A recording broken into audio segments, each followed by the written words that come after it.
The front door of my house opened with such force that the hinges groaned in protest.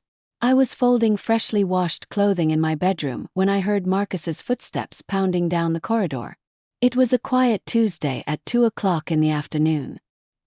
He yelled quite loudly in a voice that was angry and nasty. "Mother! I'm in the kitchen." The sound made me stop in my tracks. I hadn't heard that tone of voice since he was a teenager and full of rebellion. But now he was 42 and an adult, and the anger in his voice made me feel like I had been cut by a knife. I saw him in the living room when I went into the hallway. His face was bright red, and his hands were tightly clenched. His green eyes, which had once reminded me of his father's kind nature, now looked steely and made me shiver. "Why did Chloe call me in tears?" he asked. "She said you changed the password for your card." "I was at the store, Mom. She didn't have enough money to pay for her things." "You made her look bad in front of all those people." "I can't find the exact thing you want." I took a deep breath and stood still for a while. My hands were shaking a little, but I forced myself to stay calm. I had learned from my mistakes how to handle problems with grace and poise. "Marcus," I said in a calm but firm voice, "you need to speak more quietly. We are smart people." "Yes, I updated the password on my card because it belongs to me." His rage made his breath heated, and he moved a little bit closer. "Yours. We're family. It's not fair for you to just throw up roadblocks when we need something." "I can't find the exact thing you're looking for." I was anxious and felt a tightness in my stomach. "The card is in my name, Marcus. That money is mine." "Your cash. What are you holding?" "Are you kidding me?" His voice broke like a whip. "Are you going to keep being this selfish?" "I can't find the exact thing you're looking for." The comments hurt more than any open-handed slap could have. Self-centered. Niggard, petty. Adjective. Not very important or valuable. Trifling. About those who care about minor things and details that don't matter. Things I never thought I'd hear my son say. After his father died, I was the only one who took care of him. I worked 2 shifts, skipped meals, and gave him everything I had to make sure he had a bright future, a safe house, and a great education. He was looking at me with such anger that it felt like he was my enemy right then and there. I tried my best to keep my tone neutral. "If you need money for a specific reason, we can talk about it like adults. But I won't leave my card sitting around for anyone to use." He raised his voice again. "Anyone at all. The way you're talking about Chloe, your daughter-in-law, makes it sound like she's a complete stranger." "I can't find the exact thing you're looking for." "She isn't a stranger," I said, collapsing into the recliner that had supported me through the decades of my life. "This mansion is always pleased to have her as a guest, but my credit card doesn't offer family services." As Marcus strode back and forth across the floor, the sound resonated like the beat of a drum of wrath. "I have to admit, this is an extraordinary circumstance. You have always been kind. You helped everyone. And now that your own family needs help, you're acting like a cheapskate." "I can't find the exact thing you want." That word again, niggard, made me feel like I was about to cry, and my throat hurt from it. I looked over at my son, the boy I had held in my arms in this exact room before, and I could not recognize him. I told Marcus in a hushed but forceful voice, "I am not going to let you talk to me like that in my own house." "Then tell me why." His fists were shaking at his sides. "Why would you change the password without telling us?" "I can't find the exact thing you want." I responded firmly, standing up so that I was facing him, because I reviewed my statements. I saw charges that I hadn't approved. A lot of money has been stolen from my card without my consent. Marcus didn't say anything for the first time since he got there. His neck veins stood out against his hot skin, and his chest was rising and falling quickly. He responded, "Chloe told me that she always asks you before she uses the card." I didn't have time to stop myself from saying, "She's lying," before it came out. The silence that followed was so heavy that it felt like it was crushing me. I gave Marcus a look that made his eyes widen as if I had hit him. His jaw got tense. "I will not let you talk to my wife that way." I stayed calm and said, "I am not insulting her." What I am saying is the truth. He kept talking in a colder tone. The truth is that you're starting to act paranoid. It might be time to let someone else handle your money. The room was swirling all around. My own son, who is a male. The kid I raised. The man I trusted said I wasn't smart enough to manage my own money anymore. I think it's time for you to go, Marcus. Give me the new password right now. I'm not leaving until this is fixed. No, Marcus. I said, no. With their eyes locked, mother and son watched as the bond between them fell apart because they didn't trust each other. He started to go toward the door, but before he left, he said, "This isn't over yet. We'll talk again as soon as you've calmed down." I said, "That's not a tantrum. It's a choice that has to be made." He said, "That's a stupid thing to do," and his comments hurt a lot. "You will regret this when you see how it affects our relationship." The door slammed shut, and I was alone in my quiet home, scared. My child, the one I had given up everything for, had just threatened me. I slumped back into my chair, feeling like the walls were closing in on me as memories from many decades played over and over in my head. A simple card or password were no longer the only things that mattered in this situation. This was related to something more sinister, something I had never dared to think about. I knew what the truth was because I felt it deep within. It had nothing to do with groceries, bills, or family. It was all about keeping control. For the first time in my life, I realized that saying no to anything my son requested could mean losing everything.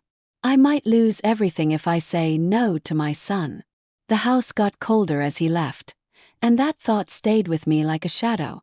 The silence went from being peaceful to being scary. For a long time, I sat there staring at the door he had slammed, going over every word, sneer, and threat he had made.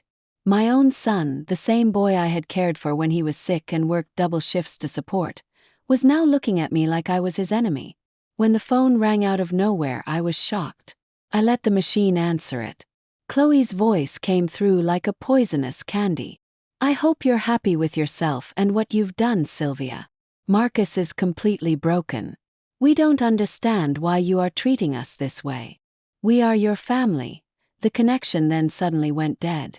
That word used to make me feel better about my family.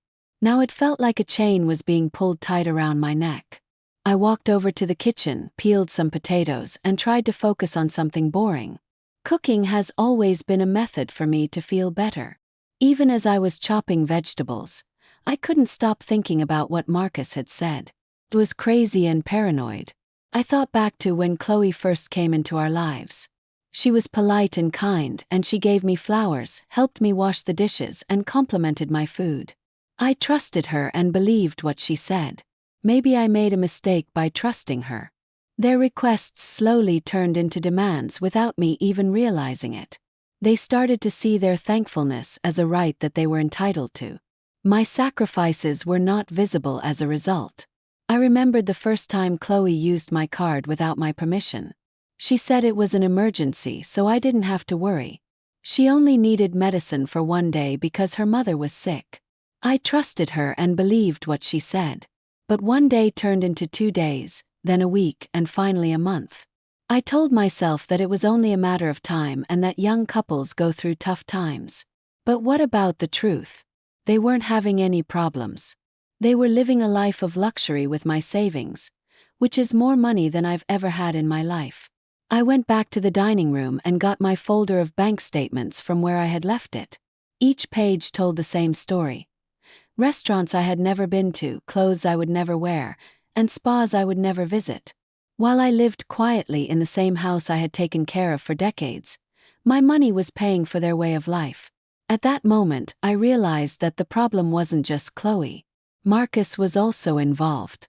My son is the one I have. My very own blood. In the days that followed, I didn't hear from them. No phone calls, no visits. First, it was comforting. I watered my flowers, made my own meals, and slept soundly. But as time went on, the feeling of relaxation turned into fear. I knew them before. The silence didn't mean peace. It meant preparation. On Friday, I decided to go ahead of the game. I called the bank and asked them for a full report on all of my financial transactions over the past 2 years. The woman on the other end of the line was polite but firm. Mrs. Johnson, there are a handful of transactions that don't seem normal. I suggest that you go over all of them very thoroughly. 3 days later, a big envelope came. I put the pages on my dining table, and when I realized what they were about, my stomach churned. There has been a loss of at least $25,000 in just 2 years. And not for food or expenses. Jewelry, electronics, luxury clothes, time spent on vacation, cash withdrawals at 3 in the morning, and then something even worse happened. It was impossible for charges to be brought at the same time but in 2 different places, unless there were more than one copy of my card. When I unlocked my lockbox in my bedroom, I looked through the papers that were inside. That's when I found it. There is a photo of my credit card from both sides with the 3-digit number clearly visible. In the corner is Chloe's handwriting that says, "For emergencies. See." My legs gave out and I couldn't stand. She had been in my room before and gone through my things without my permission. She had been getting ready for this time. The phone rang again and it was Chloe. Her voice was sweet as honey. "Do you remember the security number for your card, Sylvia? I need it to make a purchase online." I grabbed the phone so tightly that my knuckles turned absolutely white. "Chloe, where did you put my card? I can't find the exact thing you're looking for." "Of course I have it," she said with a shrug. "Didn't you give this to me months ago to use in case of an emergency? I can't find the exact thing that you're looking for." Even while my speech was calm, my hands shook. "I need it back." That point in time there was a pause. After that, she made a lot of noise by breathing out loudly. "If that's what you want to do, go ahead. But it will make things harder, Sylvia. Whenever there is an emergency, we will have to bother you. Whenever we need something immediately, you will have to stop what you're doing right now." I answered, "That's wonderful. That's how it should be." Her voice changed. It was softer but still had an edge, like a blade wrapped in velvet. "I just hope you don't regret this, Sylvia. Because you will be the one who has to deal with problems when they come up and we can't help ourselves." She came to my house 20 minutes later. She didn't let go of the card right away after she gave it to me. When our eyes met, I felt a strong cold come from her. She seemed like she meant business. "You're making a big mistake."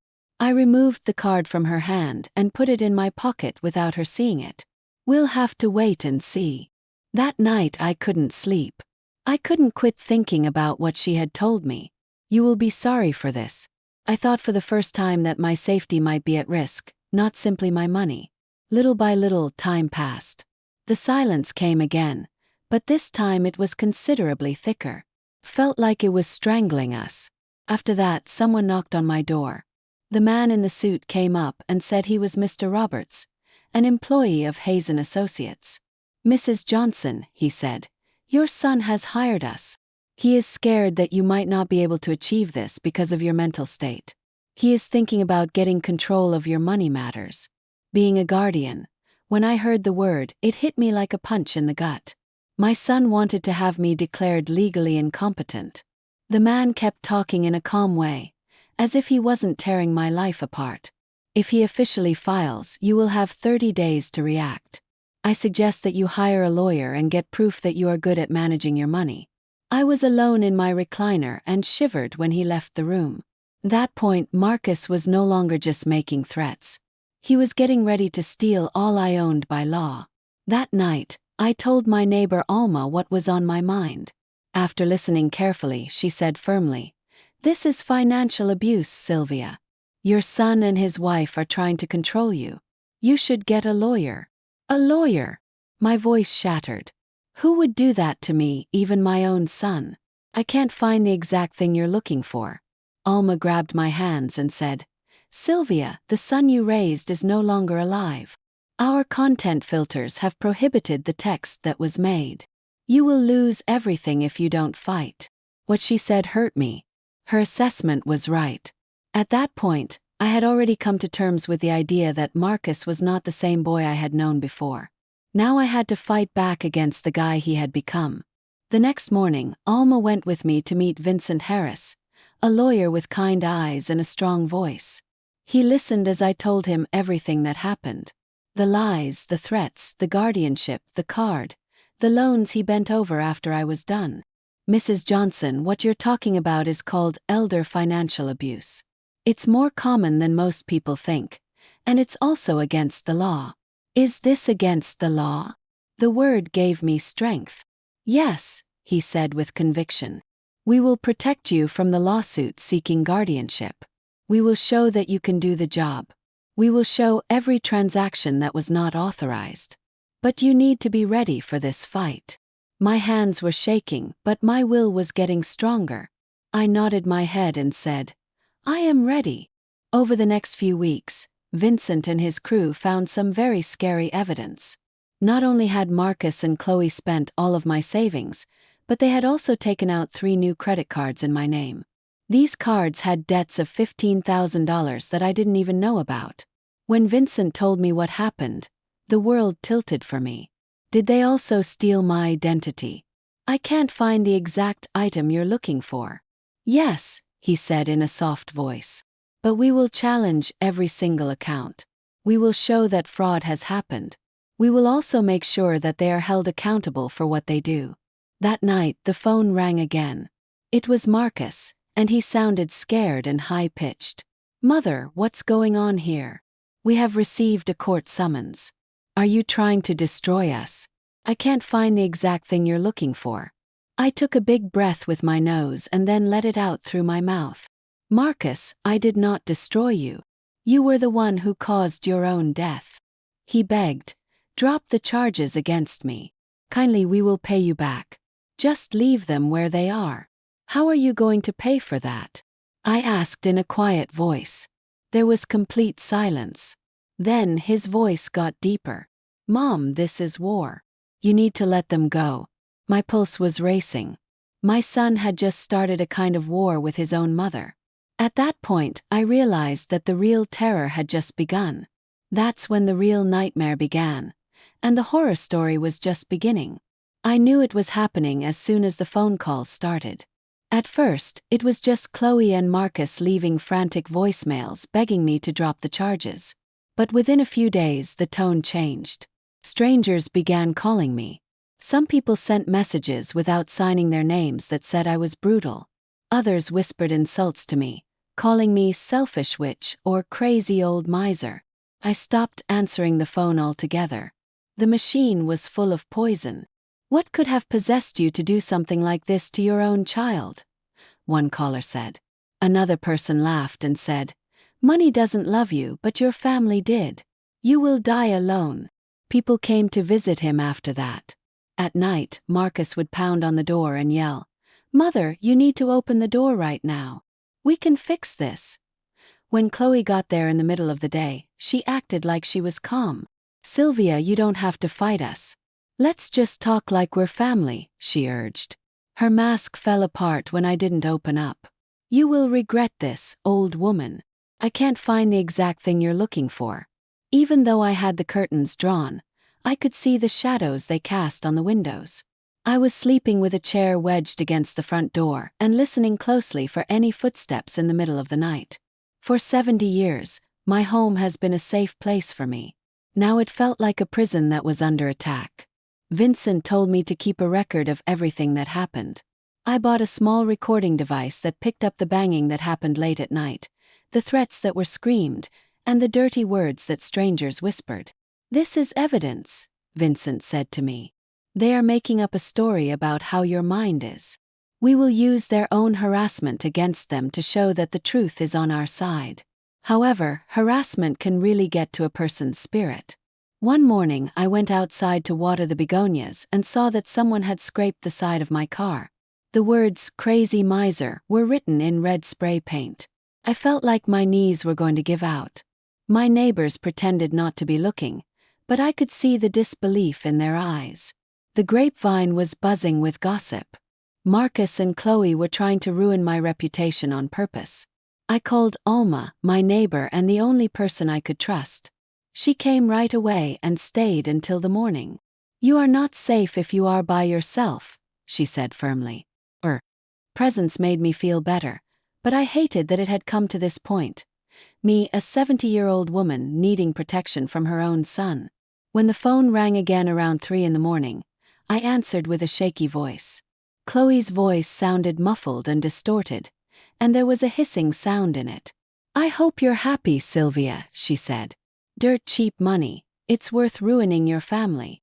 Then she said something that made my blood run cold. "Do you really know where your husband's money comes from? Ask other people. Deals made late at night, hidden money. Do you think he was really that clean? I can't find the exact thing you're looking for."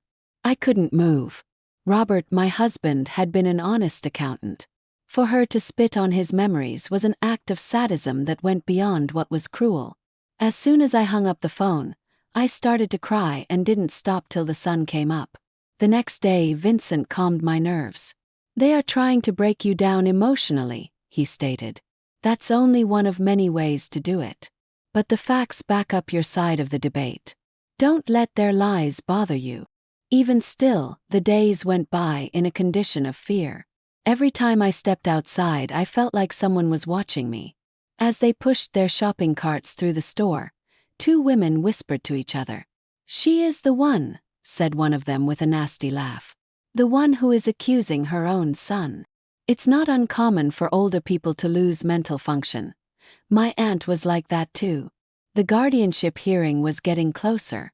Vincent worked very hard to gather documents, statements, and even security footage from stores where Chloe had used my card.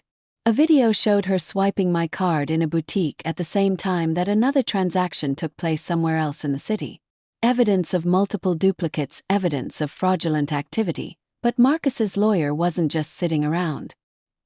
He filed witness statements from neighbors saying that I had become paranoid and that my memory wasn't as good as it used to be. He also suggested that I had made up the lie in my head. It felt like the very essence of my life, which I had lived so carefully, my strict routines, and my independence were all being twisted into weakness. I couldn't sleep the night before the hearing. I was sitting at the kitchen table with Alma, who spoke softly and said, "Sylvia, you have already won one war. You have the guts to say no. You will show the whole world that you are still strong tomorrow." Her words gave me energy. There was a smell of polished wood and cold air coming from the building. Even though I was terrified, I walked in with my back straight and Vincent by my side. Marcus stayed seated on the other side of the room from Chloe, with her hand tightly around his. He didn't look me in the eye. Chloe, on the other hand, looked at me with a look of victory on her face, as if she had already won. The judge came in with a serious and calm look on his face. People's voices went up and down as they shuffled papers. Marcus's lawyer said that I had always provided consent for the use of my card verbally, but he said I was confused. He made me sound forgetful, paranoid, and inept. After that, Vincent got up. His voice was soft, yet it was still cruel. He showed every bank statement, every charge that wasn't approved, and every card that was duplicated. He played the recordings from the store that showed Chloe using my card. He showed phone records that showed I was at home when the transactions happened across town. Finally, he got in touch with my doctor, who gave a statement saying that my mental health was really good. There was a lot of proof. I had a feeling that things were starting to change. I spoke with a lot of conviction, even though I was shaking. I have never told my son or his wife that they could open accounts in my name. I did not give anyone permission to make copies of my card. I have worked hard all my life to save the money I have, and I won't let someone take it away from me just because they say I can't. The judge listened very carefully to what was said. Then they called Marcus. His proof was as weak as a small piece of glass and broke easily. He said at first that I had given him permission. Then, when he was under pressure, he told me that Chloe had made a few purchases without telling me. As soon as Vincent pulled out the fake credit cards, Marcus started to stammer. He changed his story and his voice started to shake. There was no doubt about the judge's decision. They did not give guardianship. It has been shown that fraud exists. They had to pay back the $25,000 they had taken, pay off any interest that had built up, delete the fake credit cards, and not talk to me personally for a year. A ban order went into effect. I should have felt at ease. I did it in part. I tried to keep my feeling of self-worth. I had won. When Marcus looked at me one last time, his face showed no evidence of regret. Instead, it was full of something far more evil: anger. That night, I sat in my armchair and looked out at the peaceful yard outside.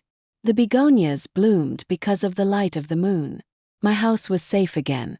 I had my money again. But I felt sad. Because winning in court doesn't make the hurt in your heart go away. But life went on anyhow. Vincent started coming over more often, not just as my lawyer but also as a friend. We would sip tea together in the afternoons and speak about gardening and books. We would also laugh at the little jokes we told each other. Finally, people treated me with respect based on who I was instead of what I owned. This hadn't happened to me in years. But as soon as I started to feel better, the phone rang again. "Hi, Marcus." He was talking in a voice that was broken and urgent.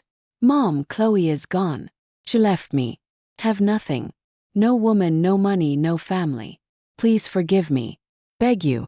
I can't find the thing you want." I held the phone tightly, my heart in my hand. I felt torn between the mother I had always been and the person I had become. And I knew at that weak point that the hardest choice was still ahead of me. I still had to make the hardest choice of all.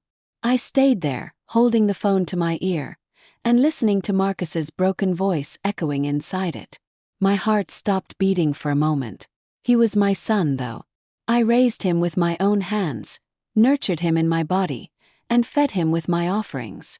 Could I really leave him without any reservations?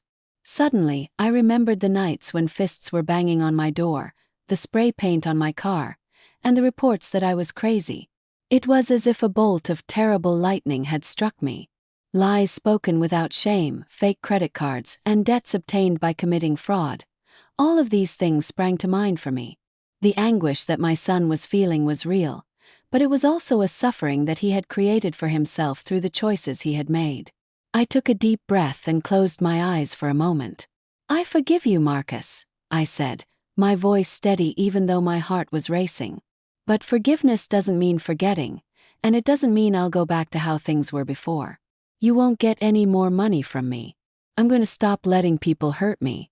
If you want a future with me, it has to be based on truth, not lies. That point the line was quiet. After that there was a soft sob. He said, "Mom, I don't know if I can change." I added softly, "You can do it, but only if you want to. Also, the door will always be open for you if you ever feel the need to show this. Not for me, but for my son." The line became quiet. I sat in my chair for a long time, looking out into the yard. The begonias swayed softly in the night breeze. Their colors reminded me that life goes on after storms and that beauty can come back even when roots are rocked. Weeks turned into months and time passed. Marcus never called again. The neighbors told me that Chloe had left town with another man after getting a divorce from him.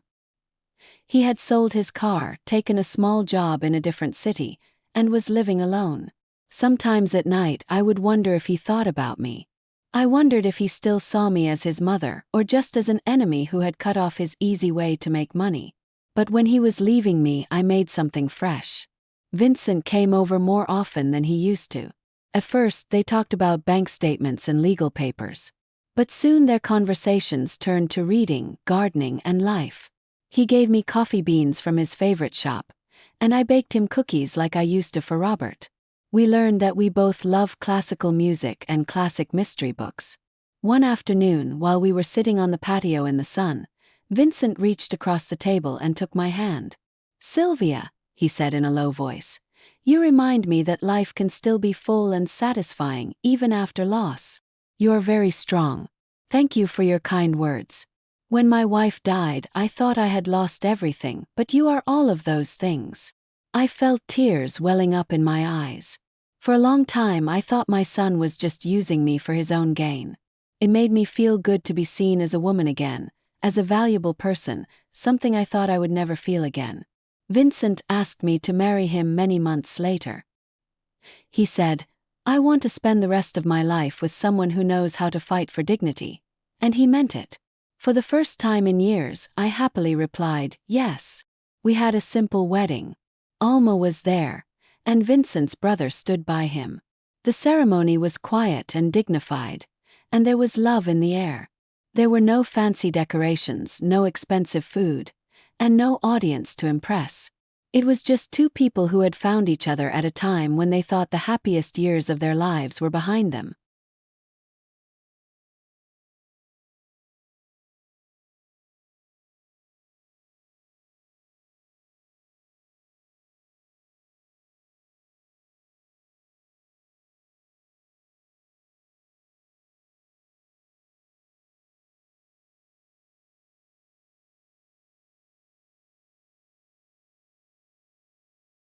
Vincent moved in with me. Together, we turned Robert's old study into a library full of all of our favorite books. We planted rose and lily bulbs in the garden. We filled the house with calm music, the soft rhythm of friendship, and belly laughs. For the first time in many years, my home felt alive again. In the meantime, Vincent dedicated his professional life to helping senior citizens who were being financially exploited. My situation had made him aware of how common this was. Every time I help someone fight back, he told me one evening, I feel like I'm honoring what we went through. I was no longer his client. I was his partner. Marcus called again after 6 months. This time, his voice sounded calm and grown-up. Mom, he said, I know I don't deserve it, but I wanted to let you know that I'm doing everything I can to become a better person. He said, I'm working regularly right now. I'm seeing a therapist regularly. I don't have any financial expectations. I just hope that one day you will be able to look at me with pride again. I listened while I was quiet. I wanted to forgive him right away and cuddle him like I used to when he was a kid, even though a part of me wanted to do that. But another part of me, the part that had been manipulated for years, kept me in place. I said softly, You are my son, Marcus. I will always adore you. It's not what you say that makes you proud. It's what you do that makes you proud. Show me by the way you live your life if you want me to be proud of you. He didn't cry this time. For the first time in a long time, I believed him when he said, I'll try. Time passed. The seasons changed one after the other. I turned 72 years old. Vincent and I went to small towns, visited old libraries, and sat in gardens that reminded us of our own. Life became calm and fulfilling. My peace of mind has grown, which is more important than the fact that my money account has expanded. At night, there are times when I would sit in the recliner where so many conflicts had taken place. Marcus is the kind of boy who would run through the yard barefoot, laughing as a little child would. I would remember the cold look in Chloe's eyes and how she ruined our lives. I would think about Robert, whose affection had helped me get through tough times. I would think of Vincent, the man who came into my life when I needed a friend and stayed to become my friend. At that moment, I realized that life had taught me what I should have known all along. Boundaries are not walls that keep people out. They are fences that protect the things we care about most. I was about to break down when I told Marcus no. Yet saying no to him also saved me. It had kept me from being happy, independent, and feeling good about myself. In the end, I had less money than when I started. I had squandered a lot of time and I had almost killed myself. But I got something that was worth more to me than any savings account could ever be. Became independent. I worked hard to earn the right to live my last years in peace. At this time in my life, love came to me in a way I never expected. If you're listening to my story, please remember this. It's never too late to preserve your own self-worth. It's never too late to say no. You can always start over. To get everything, you might have to be willing to give up something you thought you couldn't live without. And that truth, my dear friends, is what kept me alive.